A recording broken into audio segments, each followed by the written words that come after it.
দর্শক বন্ধু জয় জগন্নাথ।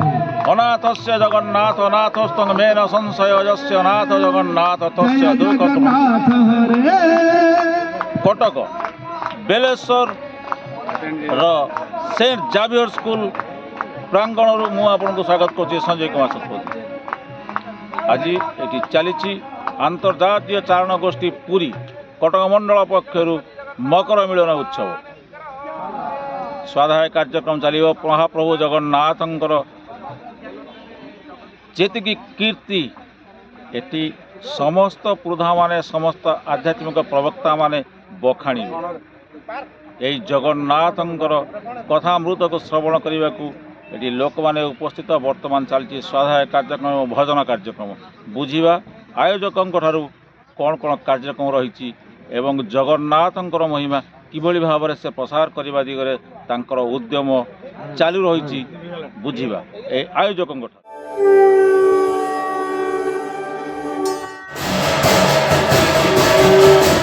ଆପଣଙ୍କ କଥା ଦେଶ ଦୁନିଆର କଥା ଆଜି ହିଁ ପଢ଼ନ୍ତୁ ବାସ୍ତବ କଥା। ചേട്ടാ ഒരു ചായ.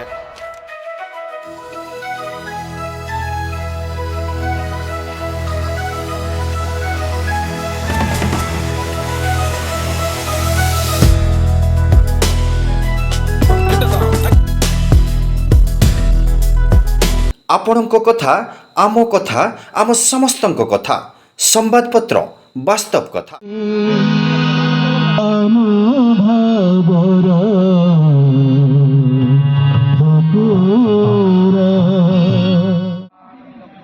ନମସ୍କାର। ଆପଣଙ୍କ ତ ପରିଚୟର ଆବଶ୍ୟକତା କିଛି ନାହିଁ। ଆପଣ ଜଗନ୍ନାଥଙ୍କର ଅତି ପ୍ରିୟ ଚରଣ ସେବକ ଚାରଣ ଡକ୍ଟର ଶୁଭେନ୍ଦୁ ସାହି ମହୋଦୟ। କ'ଣ କହିବି, ମକର ମିଳନ ସରିଗଲା, ଆଜି ଆପଣ ମକର ମିଳନ କରୁଛନ୍ତି। ଜଗନ୍ନାଥ ଏ ମକର ମିଳନରେ ସାମିଲ ହେବେ ତ? ଜୟ ଜଗନ୍ନାଥ। ମହାପ୍ରଭୁ ଜଗନ୍ନାଥ ହେଉଛନ୍ତି ଉତ୍ସବ ପ୍ରିୟ। ଯେତେ ଉତ୍ସବ ହେବ ସେ ସେତେ ଖୁସି ହେବେ। ତେଣୁ ଆନ୍ତର୍ଜାତୀୟ ଚାରଣ ଗୋଷ୍ଠୀ ଶ୍ରୀ ଜଗନ୍ନାଥ ଚେତନା ତରଫରୁ ଆଜି ବେଲେଶ୍ୱର ସେଣ୍ଟ ଜାଭିୟର କ୍ୟାମ୍ପସ୍ ମଧ୍ୟରେ ସମସ୍ତ ଚାରଣ ଗୋଷ୍ଠୀର ଭାଇ ଓ ପରିବାରମାନଙ୍କୁ ନେଇ ଏକ ଦିବ୍ୟ ଜଗନ୍ନାଥ କଥାମୃତ ତଥା ଶ୍ରଦ୍ଧା ସତ୍ସଙ୍ଗ ସଂଗଠନ ହେଉଛି। ବାସ୍ତବ ଟିଭି ହେଉଛି ଆମର ଚାରଣ ଗୋଷ୍ଠୀର ଟିଭି। ତେଣୁ ସର୍ବପ୍ରଥମେ ସେହି କର୍ମକର୍ତ୍ତା, ବିଶେଷ କରି ମୋର ବଡ଼ ଭାଇ ସଞ୍ଜୟ ଶତପଥୀ, ଯିଏ କେବଳ କଟକ ନୁହଁ ସାରା ଓଡ଼ିଶାରେ ଏବଂ ଭାରତବର୍ଷରେ ଜଗନ୍ନାଥ କଥା ପ୍ରଚାର ପ୍ରସାର କରିବା ପାଇଁ ସେ ଏକ ସ୍ୱତନ୍ତ୍ର ଅଭିଯାନ ଜାରି ରଖିଛନ୍ତି। ଇଏ ହେଉଛି ସେହି ଅଭିଯାନର ଗୋଟେ ଅଂଶ, ଯେଉଁ ଅଭିଯାନରେ ସଞ୍ଜୟ ଶତପଥୀ ସତରେ ସଞ୍ଜୟ ଭଳିଆ ଯେମିତି ସେତେବେଳେ ସିଏ ଧୃତରାଷ୍ଟ୍ରଙ୍କୁ ସମ୍ବାଦ ଦେଉଥିଲେ, ଇଏ ସଞ୍ଜୟ ଶତପଥୀ ଆମର ସାରା ସଂସାରକୁ ଗୋଟେ ସମ୍ବାଦ ଦେଉଛନ୍ତି ଯେ ମହାପ୍ରଭୁ ଜଗନ୍ନାଥ ହିଁ ଉତ୍ସବ ପ୍ରିୟ। ଆସନ୍ତୁ ଆମେ ସମସ୍ତେ ଉତ୍ସବରେ ମିଶିବା, ନାଚିବା, ହସିବା, ଖୁସି ହେବା ଏବଂ ଯେତେ ପାରିବା ମହାପ୍ରଭୁ ଜଗନ୍ନାଥଙ୍କର ସଂସ୍କୃତିକୁ ପ୍ରଚାର ପ୍ରସାର କରିବା। ତେଣୁ ଉତ୍ସବ ପ୍ରିୟ ଜଗନ୍ନାଥ ମହାପ୍ରଭୁ ମକରରେ ମକର ଚାଉଳ ପାଆନ୍ତି। ମକର ଚାଉଳ ମହାପ୍ରଭୁ ପାଆନ୍ତି ବୋଲି ସମଗ୍ର ଭାରତବର୍ଷର କଥା ନିଆରା, କିନ୍ତୁ ଓଡ଼ିଶାରେ ଆହୁରି ନିଆରା। କ'ଣ ନା, ଘରେ ଘରେ ଯେଉଁ ଦିଅଁ ସମସ୍ତେ ରଖିଛନ୍ତି ସେଥିରେ ଚୁଡ଼ା, ଗୁଡ଼, ନୂଆ ଚାଉଳର ମକର ଚାଉଳ ବାହାର କରାଯିବ। ସେ ଚାଉଳର ସମସ୍ତଙ୍କୁ ଭୋଗ ଲାଗି ହେବ ମହାପ୍ରଭୁ ଯେତେ ଘରେ ଦିଅଁ ଦେବତା ଥିବେ ସମସ୍ତଙ୍କୁ। ସେଇ ଯେଉଁ ପୂଜାପତ୍ର ସେଠି ଚାଲିବ, ସାରା ସଂସାର ସେଥିରେ ଆନନ୍ଦିତ ହେବ। ଏବଂ ସେ ଚାଉଳକୁ ପାଇଲା ପରେ ଆପଣମାନେ ଜାଣନ୍ତୁ, ଯେଉଁଠି ଗର୍ଭାଧାନର ଗୋଟେ ମାଆଟିଏ ଗର୍ଭଧାନ କରିପାରୁନି, ସେତିକିବେଳେ ମକର ଚାଉଳ ତାକୁ ଦେଲେ ଗର୍ଭଧାନ ହେବ। ଏ ବିଶ୍ୱାସ ଅଛି ଓଡ଼ିଆର। ମହାପ୍ରଭୁଙ୍କୁ ସାଙ୍ଗରେ ନେଇକରି ଓଡ଼ିଆର ସବୁ ପର୍ବପର୍ବାଣୀ ଚାଲେ।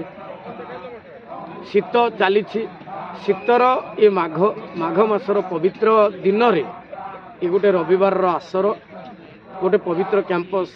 ଇଏ ହେଉଛି ମହାପ୍ରଭୁ ଜଗନ୍ନାଥଙ୍କର ଗୋଟେ ଆଶୀର୍ବାଦ।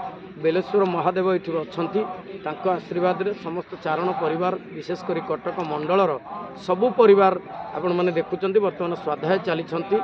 ସ୍ୱାଧ୍ୟାୟରେ ସେମାନେ ଚାରଣମାନେ ବିଷ୍ଣୁ ସହସ୍ରନାମ କରନ୍ତି। ଆପଣମାନେ ଜାଣିଛନ୍ତି, ଯଦି ଘରେ ବିଷ୍ଣୁ ସହସ୍ରନାମ ହୁଏ ସେ ଘରୁ ବାସ୍ତୁ ଦୋଷ ନିବାରଣ ହୋଇଯାଏ। ଯଦି ଘରେ ବିଷ୍ଣୁ ସହସ୍ରନାମ ହୁଏ ଘରେ ସମସ୍ତେ ନିରୋଗ ରହିବେ। ଏ ଯେଉଁ ପ୍ରଚଣ୍ଡ ବିଶ୍ୱାସ ଯେ ଜଗନ୍ନାଥଙ୍କର ଭୂପତେ ବିଷ୍ଣୁ ସହସ୍ରନାମ କ୍ରିୟତେ, ଜଗନ୍ନାଥଙ୍କ ଆଗରେ ବିଷ୍ଣୁ ସହସ୍ରନାମ ପାଠ ହେଉଛି। ଓଂ ବିଷ୍ଣୁ ବିଷ୍ଣୁ ବସତ୍କରୁ এই ସ୍ୱରରେ ଅନୁଷ୍ଠପ ଛନ୍ଦରେ ଏଠି ପାଖାପାଖି 100ରୁ ଅଧିକ ଚାରଣ ସମସ୍ତେ ଏଠି ବିଷ୍ଣୁ ସହସ୍ରନାମ କରୁଛନ୍ତି। ଯେଉଁ କରୁଛନ୍ତି ଆପଣମାନେ ଦେଖୁଛନ୍ତି ଯେ ପୁରା ପରିବାର ଏଠି ସାମିଲ। ତାର କାରଣ ହେଉଛି ଗୋଟେ 4ରୁ 84 ବର୍ଷର ବୟସ୍କ ଲୋକମାନେ ମଧ୍ୟ ଅଛନ୍ତି, 4 ବର୍ଷର ଛୁଆ ବି ଅଛନ୍ତି। କାରଣ ହେଉଛି ଜଗନ୍ନାଥଙ୍କୁ ଜାଣିବା। ଚାରଣର ଅଭିପ୍ରାୟ ହେଉଛି ଆଚରଣ ଉଚ୍ଚାରଣରେ ମହାପ୍ରଭୁଙ୍କର ସଂସ୍କୃତି ମହାପ୍ରଭୁଙ୍କର ଚେତନାକୁ ପ୍ରକାଶ କରିବା ଏବଂ ତାହା ହିଁ ଏଠି ଚାଲିଛି। ତେଣୁ ଜୟ ଜଗନ୍ନାଥ। ସବୁ ପରିବାର ଏ ମାଘର ପବିତ୍ର ମାସ ହେଉଛି ମାଘ ମାସ। ଏ ମାଘର ଆସର ଏ ମକରର ମକର ଅପରାନ୍ତେ ମକର ପରେ ସୂର୍ଯ୍ୟଦେବଙ୍କର ପରିବର୍ତ୍ତନ, ସୂର୍ଯ୍ୟଦେବଙ୍କର ପୂଜା, ମାଘ ମାସର ପୂଜା, ମାଘ ସ୍ନାନ ହେବ। ଆପଣମାନେ ଦେଖିବେ ସାରା ପୃଥିବୀ ଏକ ଜଗନ୍ନାଥମୟ ପରିବେଶ ହୋଇଯାଇଛି। ତେଣୁ ସମସ୍ତଙ୍କୁ ଧନ୍ୟବାଦ। ଜୟ ଜଗନ୍ନାଥ। ଆପଣଙ୍କ କଥା ଦେଶ ଦୁନିଆର କଥା। ଆଜି ହିଁ ପଢ଼ନ୍ତୁ ବାସ୍ତବ କଥା। ଆପଣଙ୍କ କଥା ଆମ ସମସ୍ତଙ୍କ କଥା। ପତ୍ର ବାସ୍ତବ କଥା। ଜଗାରଶ୍ଚ ଜଗନ୍ନାଥ ଗଙ୍ଗାର ବଳଦେବ କନ୍ଦଭଦ୍ରା ନକାର ଭାବେନ ଥକାରଶ୍ଚ ସୁଦର୍ଶନ। ନମସ୍କାର, ଆପଣଙ୍କ ପରିଚୟ? ମୁଁ ପ୍ରଭୁଚରଣ ମହାନ୍ତି। ଆପଣଙ୍କୁ ଜୟ ଜଗନ୍ନାଥ। କୃଷ୍ଣାୟ ବାସୁଦେବାୟ ହରୟେ ପରମାତ୍ମନେ ପ୍ରଣତ କ୍ଲେଶ ନାଶାୟ ଗୋବିନ୍ଦାୟ ନମଃ। ମକର ମିଳନ ଆମେ କରୁଛୁ। ମକର ତ ଚାଲିଯାଇଛି, କିନ୍ତୁ ଯେହେତୁ ଆଜି ରବିବାର ଚାରଣ ଗୋଷ୍ଠୀଙ୍କର ବିଜି ସେଡ୍ୟୁଲ୍ ଭିତରେ ସେମାନେ ଆଜି ପ୍ରପୋଜାଲ୍ ଦେଇଥିଲେ 18 ତାରିଖ ରବିବାର ଦିନ ଆମେ ଚାରଣ ଗୋଷ୍ଠୀମାନେ ଏକତ୍ରିତ ହେବା। ଆମ ସାହି ପଡ଼ିଶାରେ ଯେତେ ବନ୍ଧୁବାନ୍ଧବ ସାଙ୍ଗସାଥି ଅଛୁ ତାଙ୍କୁ ନେଇ ଏହି ଉତ୍ସବ। ତା ଦେହରେ ଆମେ ଜଗନ୍ନାଥଙ୍କର କଥା ବିଷ୍ଣୁ ସହସ୍ର ନାମ ହନୁମାନ ଚାଳିଶା କରୁଛୁ କେବଳ ଏଇ ଯେଉଁ ପ୍ରାଙ୍ଗଣଟାକୁ ପବିତ୍ର କରିବା। ଆପଣଙ୍କ କଥା ଦେଶ ଦୁନିଆର କଥା। ଆଜି ହିଁ ପଢ଼ନ୍ତୁ ବାସ୍ତବ କଥା। ଆପଣଙ୍କ କଥା ଆମ ସମସ୍ତଙ୍କ କଥା। ପତ୍ର ବାସ୍ତବ କଥା। କ'ଣ କହିବି, ଆଜି ଚାଲିଛି ଏଠି ମକର ମିଳନ। ପ୍ରଭୁ ଶ୍ରୀ ଜଗନ୍ନାଥଙ୍କ କୋଟି କୈବଲ୍ୟନାଥ ବ୍ରହ୍ମାଣ୍ଡେଶ୍ୱର ଏବଂ ଏ ସାରା ବିଶ୍ୱର ଯେ ନାୟକ, ସାରା ବିଶ୍ୱର ସେଇ ଜଗନ୍ନାଥ ସ୍ୱାମୀଙ୍କର ଚାଲିଛି ମକର ମିଳନ ଉତ୍ସବ। କ'ଣ ସମସ୍ତଙ୍କୁ ମକର ମିଳନ ଅବସରରେ ହାର୍ଦ୍ଦିକ ଶୁଭେଚ୍ଛା, ଶୁଭାଭିନନ୍ଦନ। ଦେଖନ୍ତୁ ଆଜି ସ୍ଥାନୀୟ ବେଲେଶ୍ୱରଠାରେ ଠାକୁରଙ୍କ ଜାଗାରେ ଏକ ଜାତୀୟ ସ୍କୁଲର ପ୍ରତିଷ୍ଠା ହେବା ପାଇଁ ଯାଉଛି। ସେହି ପ୍ରତିଷ୍ଠା ଅବସରରେ ମକର ମିଳନ ଅବସରରେ ସେହି ଜଗନ୍ନାଥଙ୍କର ସ୍ମୃତି ଏବଂ ଜଗନ୍ନାଥଙ୍କର ପୂଜା ପାଠ କରୁଛନ୍ତି। ସେଥିପାଇଁ ସମସ୍ତଙ୍କୁ ହାର୍ଦ୍ଦିକ ଶୁଭେଚ୍ଛା, ଶୁଭାଭିନନ୍ଦନ।